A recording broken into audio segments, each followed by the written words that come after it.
Hello students, our today's topic is class 9 exercise number system. And today's question, look at several examples of rational numbers in the form p upon q where q is not equals to 0 and p and q are integers with no common factor other than 1 and having terminating decimal representations. Can you guess what property q must satisfy? हमें rational number जो कि p upon q की form में होगा उसके कुछ examples लेने हैं जहां q की वैल्यू 0 नहीं होनी चाहिए और p और q दोनों ही इंटीजर्स है। मीन्स p और q की वैल्यू पॉजिटिव या नेगेटिव हो सकती है और p जो है वो 0 भी हो सकता है, लेकिन p और q का कॉमन फैक्टर ओनली 1 ही होना चाहिए। 1 के अलावा उन दोनों में और कोई कॉमन फैक्टर नहीं होना चाहिए। मीन्स जो रैशनल नंबर है वो फ्रैक्शन फॉर्म में है और यहाँ न्यूमरेटर और डिनोमिनेटर दोनों को प्राइम नंबर्स होंगे जिनका कॉमन फैक्टर ओनली 1 होगा। नेक्स्ट कंडीशन है and having terminating decimal representation, और जब हम इस फ्रैक्शन को डेसिमल में कन्वर्ट करेंगे तो ये टर्मिनेटिंग डेसिमल होना चाहिए। मीन्स डिवीजन कंप्लीट होना चाहिए, रिमाइंडर 0 आ जाना चाहिए।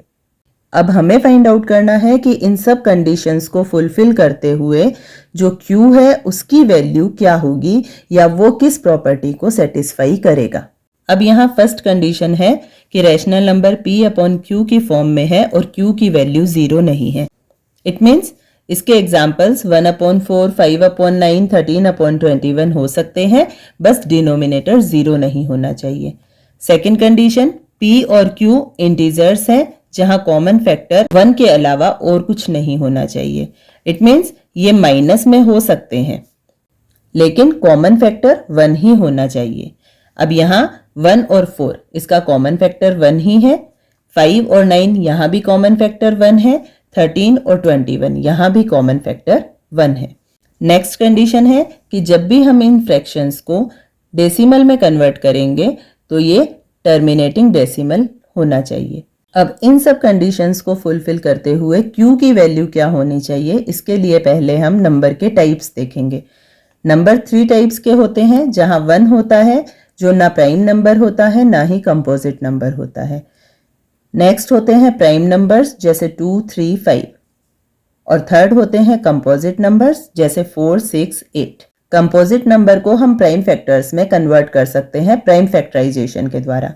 जैसे 4 है, इसे हम लिख सकते हैं 2 × 2। 6 को हम लिख सकते हैं 2 × 3 और 8 को हम लिख सकते हैं 2 × 2 × 2। तो ये सभी प्राइम फैक्टर्स हो गए इसके। इट मीन्स जब हम रैशनल नंबर को डेसिमल में कन्वर्ट करेंगे तो हम जो p है उसे प्राइम नंबर से डिवाइड करेंगे। डेसिमल में कन्वर्ट करते समय हम किसी भी डिजिट के आगे कितने भी 0 का यूज कर सकते हैं। अब हमारे पास यहाँ ओनली 2 ही प्राइम नंबर ऐसे होते हैं जो 0 का यूज करने पर रिमाइंडर 0 देते हैं और डिवीजन कंप्लीट हो जाता है। टर्मिनेटिंग डेसिमल उसका सॉल्यूशन होता है और वो 2 डिजिट्स होते हैं 2 और 5, क्योंकि 2 के लिए कंडीशन होती है कि वंस प्लेस पे अगर 0 है तो ये इवन नंबर होगा, इसलिए ये 2 से डिविजिबल होगा। और 5 के लिए कंडीशन होती है कि अगर वंस प्लेस पर 5 और 0 है तो ये भी 5 से डिविजिबल होगा। डेसिमल में कन्वर्ट करते समय हम ओनली 0 का ही यूज कर सकते हैं, इसलिए 2 और 5 दो ही ऐसे प्राइम नंबर है जो किसी भी नंबर को डेसिमल में कन्वर्ट करते समय कंप्लीटली डिवाइड करते हैं। बाकी के जो प्राइम नंबर्स होते हैं ये ओनली 0 का यूज करने पर उस नंबर को कंप्लीटली डिविजिबल नहीं बनाते हैं। जैसे अगर हम एक एग्जांपल लेते हैं 18/45, यहाँ 45 का प्राइम फैक्टराइजेशन होता है 3 × 3 × 5।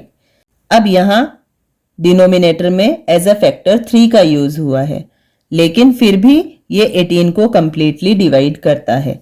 3 × 6 = 18, अगेन 3 × 2 = 6 और जब हम 2 को 5 से डिवाइड करेंगे तो ये आएगा 0.4।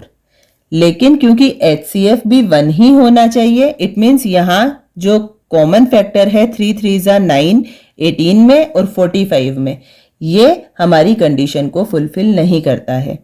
इसलिए सिर्फ 2 और 5 ही एज अ डिनोमिनेटर हम यूज कर सकते हैं। अब 2 को और 5 को हम कैसे यूज करेंगे? जैसे अगर हम 1 को 2 से डिवाइड करते हैं तो ये रिजल्ट देगा 0.5। अगर हम अगेन 0.5 को 2 से डिवाइड करते हैं तो अगेन हम डेसिमल के बाद 0 का यूज कर सकते हैं और ये अगेन इवन नंबर बन जाएगा और रिजल्ट देगा 0.25। अब अगर हम 0.25 को अगेन डिवाइड करते हैं तो अगेन हम 0 का यूज करेंगे और रिजल्ट होगा 0.125। इट मीन्स हम किसी भी नंबर को कितने भी टाइम 2 से डिवाइड कर सकते हैं, इसलिए डिनोमिनेटर हो सकता है 2 raise to the power m। Means हम कितने भी 2 का यूज कर सकते हैं।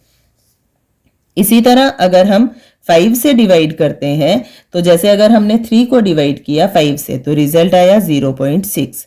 अब अगेन हम 0.6 को जब 5 से डिवाइड करेंगे तो हम 0 का यूज कर सकते हैं और ये रिजल्ट होगा 0.12। अगेन जब हम 0.12 को 5 से डिवाइड करेंगे तो अगेन हम 0 का यूज करेंगे और रिजल्ट आएगा 0.024।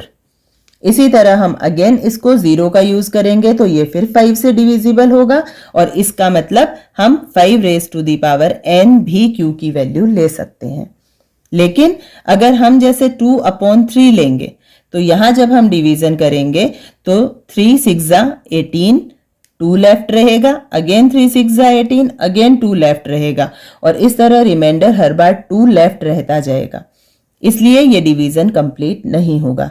इसलिए जब हम 2 और 5 के अलावा किसी भी प्राइम नंबर से किसी नंबर को डिवाइड करते हैं तो ये टर्मिनेटिंग डेसिमल नहीं देता है, इसका रिजल्ट हमेशा नॉन टर्मिनेटिंग डेसिमल होता है। लेकिन हमारे पास कंडीशन है कि ये टर्मिनेटिंग डेसिमल ही होना चाहिए और इनका HCF 1 ही होना चाहिए। अब यहाँ एक कंडीशन और हो सकती है कि जैसे अगर हम 1 को 40 से डिवाइड करते हैं तो अगेन हम डिवाइड करेंगे, पॉइंट के आगे 0 का यूज करेंगे, 0.0, अगेन 0 का यूज करेंगे। अब ये 2 टाइम डिवाइड होगा, 80, 20 लेफ्ट रहेगा, अगेन 0 का यूज करेंगे, 45 200, इट मीन्स 0.025। अब जब हम 40 का प्राइम फैक्टराइजेशन करते हैं तो ये होगा 2 2 4, 4 2 8, 8 5 40। इट मीन्स यहाँ प्राइम फैक्टर या तो 2 है या फिर 5 है, इसलिए Q की वैल्यू में 2 raise to the power m और 5 raise to the power n अलग अलग भी हो सकते हैं और दोनों साथ भी हो सकते हैं, जहां m और n ये दोनों होल नंबर्स होंगे। मीन्स इनकी वैल्यू 0 भी हो सकती है या फिर कोई नेचुरल नंबर भी हो सकता है। और जब भी किसी नंबर की एक्सपोनेंट 0 होती है तो इसकी वैल्यू 0 नहीं होती है, इसकी वैल्यू होती है 1। इसलिए इस क्वेश्चन का आंसर हम लिखेंगे कि we observe that if a rational number is a terminating decimal then its denominator can be expressed in the form of 2 raised to the power m multiply 5 raised to the power n, where m and n are whole numbers। अब यहाँ जो number denominator होगा उसके prime factors 2 और 5 दोनों भी हो सकते हैं या ओनली 2 और ओनली 5 भी हो सकता है। अगर ओनली 2 होगा तो हम m और n जो होल नंबर्स है वहां n की वैल्यू 0 दे देंगे तो ये 1 हो जाएगा और वहां डिनोमिनेटर के फैक्टर्स होंगे ओनली 2। और अगर ओनली फैक्टर्स 5 है तो m की वैल्यू 0 हो जाएगी तो 2 रेज टू द पावर 0 ये वाला फैक्टर 1 हो जाएगा और वहां डिनोमिनेटर के प्राइम फैक्टर्स होंगे ओनली 5। और अगर दोनों है तो m और n की वैल्यू सेम भी हो सकती है और डिफरेंट भी हो सकती है।